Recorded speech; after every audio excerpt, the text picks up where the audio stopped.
Hey, how's your energy, Southern Arizona? It's now time for the Friday Football Fever, one of the most in-depth high school football shows right here in the crazy AZ. Good evening to you.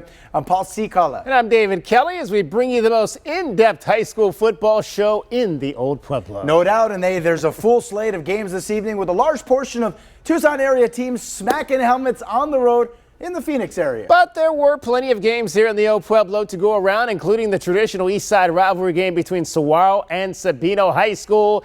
It is our game of the week. One of the best quarterbacks in Southern Arizona, Cameron Hackworth. Sabino dedicating their field tonight to the great former principal, Dr. Carl Roberts. He was hired by Jeff Skurin.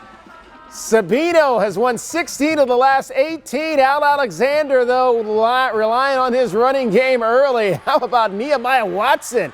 Chewing up massive chunks of yardage, and when you do the dirty work, you got to get the glory right. This touchdown made it 7-6 Sabino, and this was as good as it would get tonight for the Cougs. Watson here off a bad snap, going to get swallowed up by Leaf Moylan and company. And then Ryan McBrayer is going to unleash number one. Cameron Hackworth airing it out right into your living room to Shamar Berryhill. He's just a 10th grader.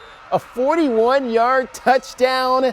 Hackworth threw for 4 scores and ran for 2 more. Sabino remains the kings of the East Side with a 41-20 win.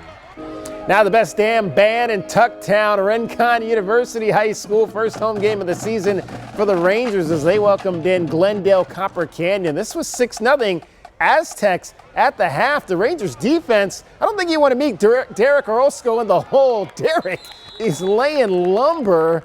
And then off the edge, how about Yaha Abdi, number 6, with the sack. Rincon University with a new head coach this year, Kyrie Copeland, just 2 winning seasons since Matt Johnson left in 2006.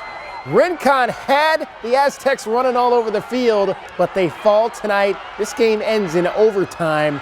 12-6 was the final. Oh, so close for Rincon. All right, thanks, David. From Midtown to Rincon, let's head on out to the Far East where Micha Mountain opened up its home season against a team from Prescott. Coach Pat Nugent and the Thunderbolts came off of an impressive 28-0 shutout on the road against Iron Ridge last week. So could this young team with only a handful of seniors continue the dominance? Something Bradshaw High School was hoping to deny. Let's head on out to Vail, Arizona. The kids from Micha Mountain were anxious to play in front of a home crowd after opening the season in opposite ends of the county in Oro Valley, and it was a slugfest right from the kickoff. Micha Mountain quarterback Jaden Thorson would lob it up to wide open Jonah Garcia. That's a touchdown. The Thunderbolts are feeling the energy, but when Micha Mountain got the ball back, there'd be a botched snap and a fumble. Alan Menchaca from Bradshaw would recover, and later that same Bradshaw Mountain kid doing well. And how about Grady Rose getting it to running back Gabriel Rickett breaking all kinds of tackles all the way to the end zone. But back to Micha Mountain, and the defense was putting in work. How about Xavier Johnson with a huge pass breakup? Still on defense, Bradshaw Mountain was pushing the ball up, but Octavio Vidrio will break through and take him down for the quarterback sack. What a home opener it was for Micha Mountain, but despite that 41-14 setback, Tucson area's newest team played its heart out against the boys from Prescott. And for the second straight week, Catalina Foothills, my neighborhood, hosted a big game as the Falcons were hoping to break up Push Ridge's unbeaten season. Push Ridge gunning for their 4th straight win to start the 2022 campaign, while Catalina Foothills has been itching for a chance to get back on the field after a tough week 1 loss. And a bye, those Stetson hats, man, that's the fashion now for the student body at Catalina Foothills as well. Checking the game out down yonder, and they're going to see Samuel Delgado picking up some nice yardage here before he gets swarmed under by the Push Ridge defense. First down, though, for the Falcons. Push Ridge Christian Academy would get the ball back here, and quarterback Bubba Mustaine to Bryson Barrios. He is going to leap for the end zone. That, folks, is a pretty nice-looking touchdown there.